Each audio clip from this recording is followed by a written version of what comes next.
I believe that birds should fly. I won't keep any bird that can't fly, irrespective of its other qualities. So my actual four flights that we've got here are all 7 meters long and 3 meters wide. So they have plenty of space, plenty of area to fly in. The flights are cleaned every week. We're doing this today on a Wednesday. Thursday's clean out day. The flights are firstly scraped, vacuumed, and then the tiles on the floor, they are mopped firstly with bleach and then a second time with water and allowed to dry. This is a nest of young Lutinos that are just hit the floor. Probably their father we might have a look at in a second. I'll chase him out of the nest box because he's probably one of my best Lutinos.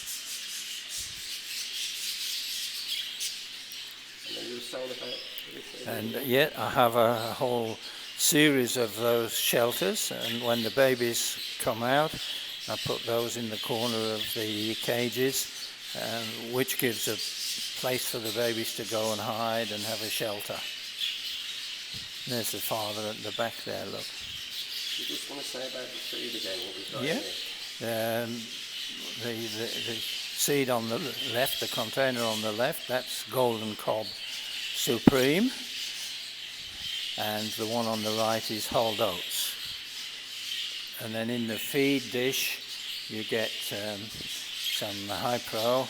I'll give you the contents of that later. Soaked wheat and oats, a piece of bread that's softened with milk, and then have a product sprinkled over the top, and carrots. Sometimes they get carrots, sometimes they get silver beets, a few different greens that they get.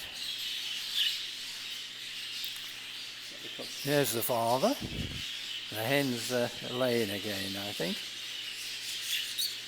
He's a big, powerful bird, but he's a stock bird, not a show bird. Because really, he's got all the size and power, but he's not the correct shape for a show bird. But he has that good big head. And that's it. Well, this is a dominant pied cinnamon grey-green. He was third in the dominant pied class in the Nationals last year. I think he's developed more since then, because at that stage he was only 8 or 9 months old. So now he's a fully adult bird. One of my favourites. He's bred very well and bred a lot of good youngsters. A lot of them are actually in the cage alongside him now.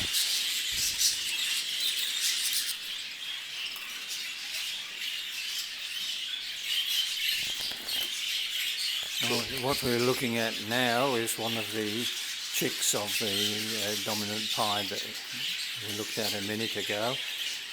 He's an unbroken cap, so he might be a couple of months old, something like that. So the whole nestful was of that calibre. I can put another one in if you like. Yeah. So this is another chick from that. Yeah, dominant pied cinnamon grey. This nestful is about just over 2 months old. You can see the father's directional feather already coming on this young hen, and the whole nestful is like this: the cinnamon grey-green we just saw, and now this one. Unfortunately, they've never been in a They've been in a weaning cage, they've never been in a small cage till now, so you don't really know what it's all about. Come on, baby.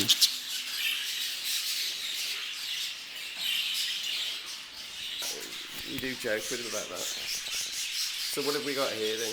This is another one from that dominant pied cinnamon grey-green, third in the Nationals we just looked at. This is a young baby dominant pied cinnamon grey-green hen. Quite a powerful hen, good shoulder, nice masking spots already, just starting to break, so Can you see it'll be going to fly shortly. You were saying you can see the directional feather, can you point it out? Yes, yeah, and see the directional feather just sort of starting to appear there, and you can see it across the front. We'll try it in the cage and see if it'll sit fine.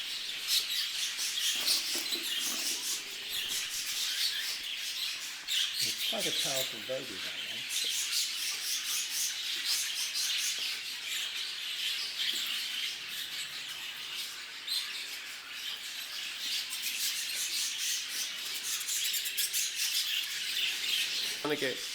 This is a normal grey cock.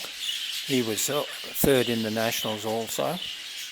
You can see he's been eating carrots, but he's got a lovely deep mask and big spots. Got the directional feather. We'll put him in. See if he'll sit.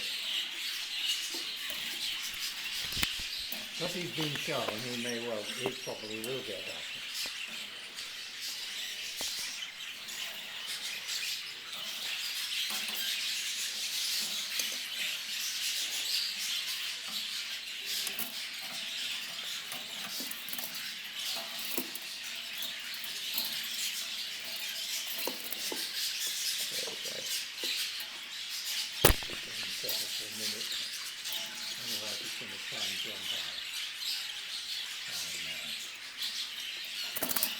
No, you've got to go back on there. That's perfect.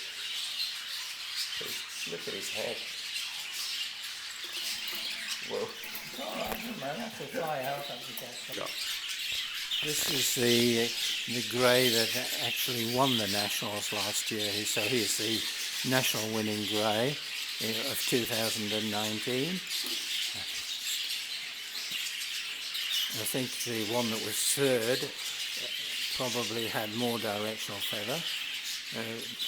For a long time the judges were going backwards and forwards between these two, and then the one that was third had a bit of ticking at the time, which is now malted out, and so he finished up third and this one finished up winning. This is a young spangled grey cock that I really like. He did win a champion early in the year. I think he would have done very well in the nationals this year had they been on.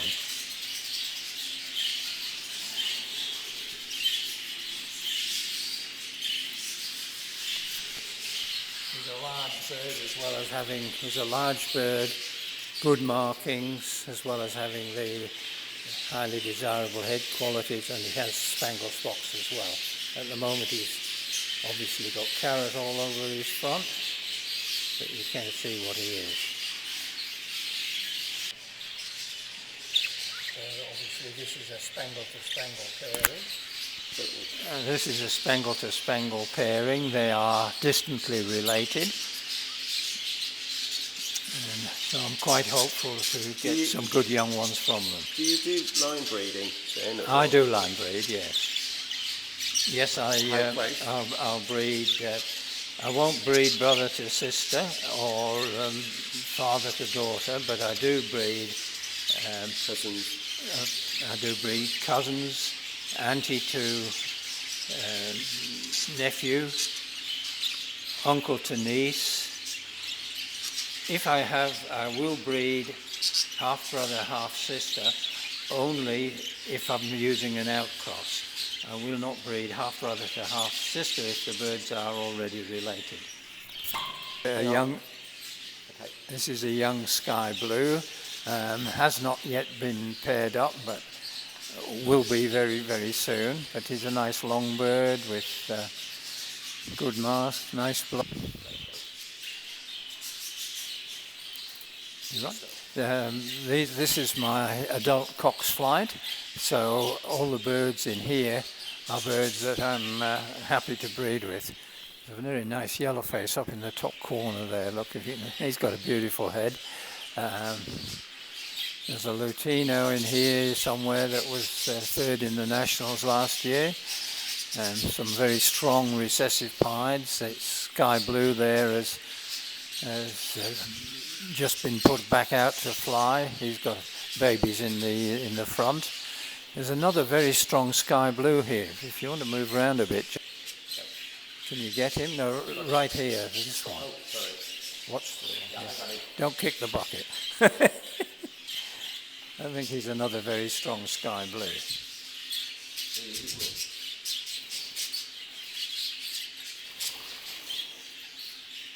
And then above in the corner is a very strong yellowface grey, look.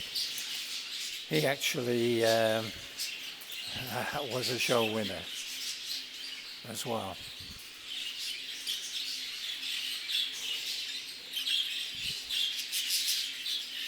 I think he thinks he's a bat. Pardon? I think he thinks he's a bat. I like to get birds that are good long birds above the perch. The double factor spangle we've just been looking at is a good example of this. It's a nice long bird. So Henry, here's some of your hens that you're keeping for breeding. How do you go about pairing them? Well, first of all, I need to have the hen in a breeding condition, and we'll look in a minute, but I have some hollow logs in here. When the hens are really getting interested in those logs and putting their heads in and chewing, that is one criteria. And then I look to see if the good body weight, good feather, getting nice and brown in the cere, sort of all those. But one of the first things is going on the logs. There's a dominant pied there sitting on the log just now, look. These ones here? Yeah.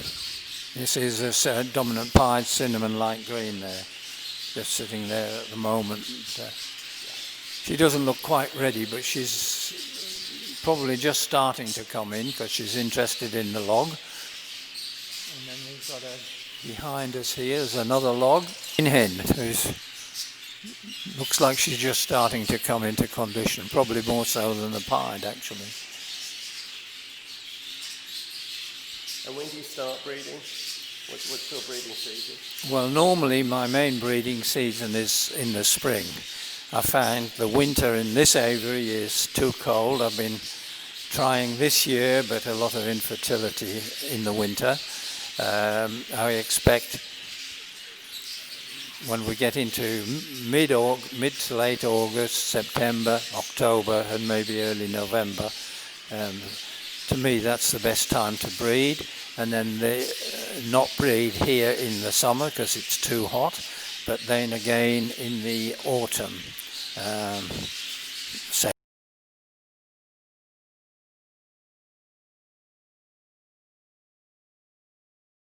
Well, this is to me one of my better Lutino cocks. He hasn't been down this year yet. I like to see that length above the perch, and he really does have that. There's a nice colour, white cheek patch. I notice a lot of the Lutinos and some of mine have a lot of grey in the cheek patch, and I think that is to putting grey-green into the Lutinos, but they should have a white cheek patch. So he's a good example of the sort of Lutino I like. This is what I normally do. Actually, I normally catch a hen and then look at a cock for it. This time we've caught a cock, and he's a beautiful long bird, nice head. His wings are a bit messy at the moment, but he'll be a good bird. I certainly want to pair him up. When it's looking at Lutinos, I look at colour. I'm not just going to do it now, but I've caught 4 hens. The first thing I would be doing is looking up the background of those hens to look at any relationships they might have to the cock. Now just looking at the cock, he's got the length. the hen above him, if you want to go up to that one, Jonathan, is she's too fat, a bit too chesty. She's got some nice features. So I look at her relationship, but she could well go with him. The other thing to look at is feather. You can pull out a chest feather of one, and what I now normally look at on that is that the one should have a long and perhaps a narrower feather, and then the other one will have the mate that it goes with would generally have a shorter, wider feather.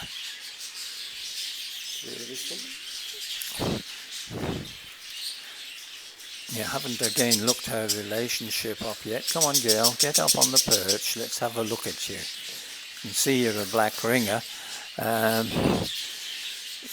very nice shape, style of bird. A little bit of directional feather, a lot shorter than the cock.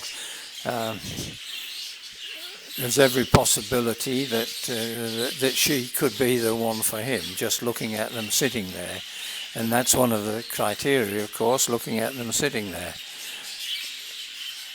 But I do like the looks of that one, particularly for him. The one above, probably too narrow in the head. What are you?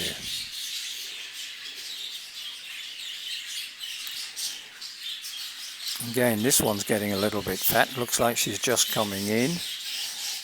So again, she needs a long bird like the cock we're looking at.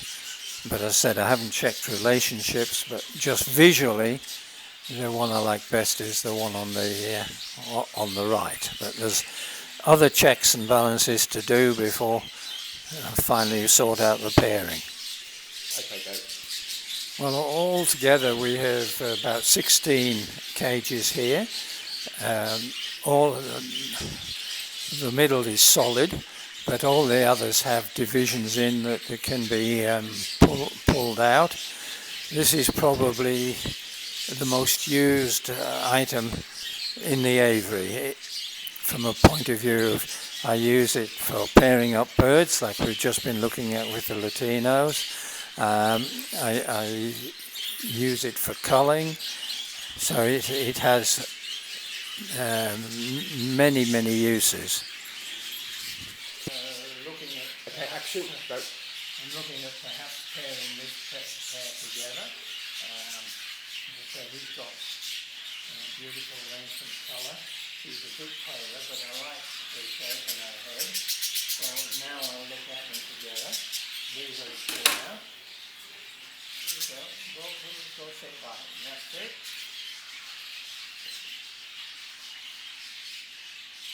Yep, I quite like the looks of those two together. So the next thing, of course, is to check their background and their pedigrees, make sure that they're not too closely related. They probably are distantly related, but that would be good. What we can do now is look at the feathers.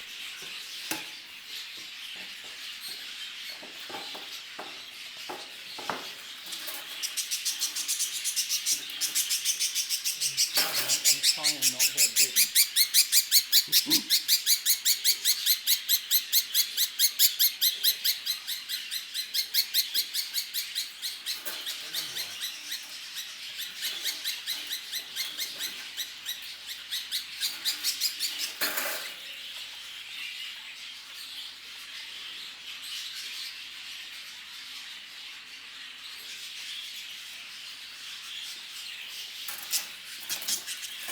So those two feathers are very similar.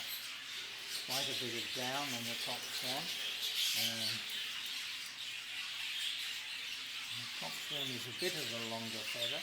So pairing those two together, I'm going to get very much the same as these two birds are. And I don't mind doing that, but I like to normally look for a long feather and a shorter, thicker feather. Well, there is a little bit of difference, but Not ideal from a feather point of view, but I like it from other aspects. I've just pulled a feather out now from the cinnamon grey-green pied that we were looking at before. As you can see, it's a much longer feather than those from the lutinos. So that's the sort of, I would normally try to put that sort of feather to the shorter, wider feather.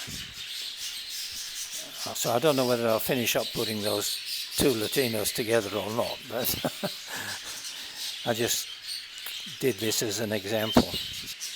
How did you get into budgerigars in the first place? Well, in the first place I had two young daughters and they both wanted a budgie, so we went out and to a pet supplier, and I remember that we got a Latino cock and a blue hen, and we had them in a cage and they started to mate up. So I went and got a small nest box, cut a couple of bars out of the cage and put that on the cage, and then they started to have young ones. So I said to the children, look, what do you want to do? Do you want to, when these babies grow up, do you want to give them to your friends? Do you want to sell them for extra pocket money? Or do you want an aviary in the garden? They went for an aviary in the garden. So that's what happened. I built an aviary in the garden.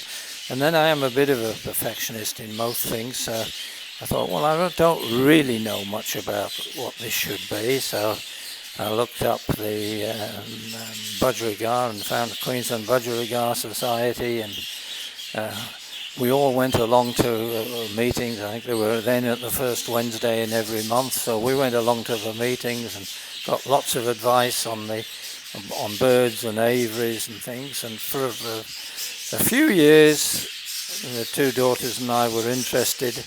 Then the daughters gave up on it, and I kept going. Go. To a degree, this is my pride and joy of national winners. It was the very first nationals that I won back in 1982. As you can see, it was Queensland Northern Zone. It's a carved shell with a budgerigar on it, and it is actually a lamp because there's a light in the back. I've never used it as a lamp, but it just sits there. But I'm very fond of this one because it was the first. At the moment, it's this way around, isn't it? Yeah, well, this is a bank of four actually hospital cages that my wife bought me as a birthday present many years ago. It's had a lot of work. It's just got a lamp. I have a thermometer in the corner, and then they get medicated drinking water, and the same mixture of seeds and things that the birds get.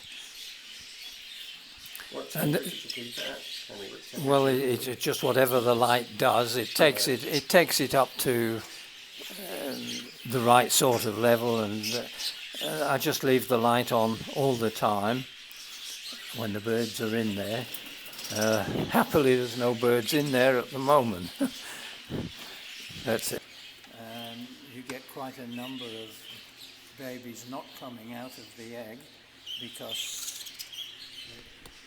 the egg has dried out, and what I do is when the egg is getting about two days before it's due to hatch in hot dry weather, I just dip it in a bowl of warm water like this for about 10 seconds only, and that adds moisture to it and helps hatchability considerably.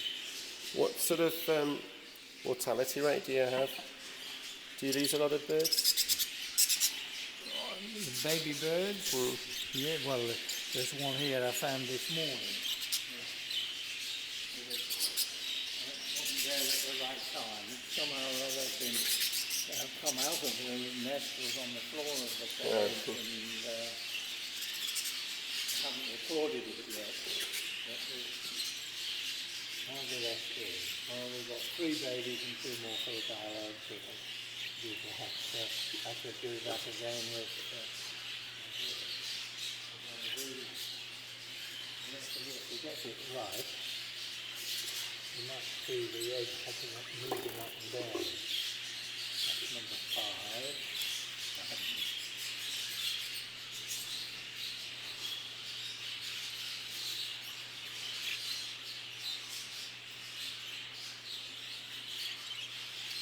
That will help ensure that that egg hatches. So that will help ensure that that egg hatches.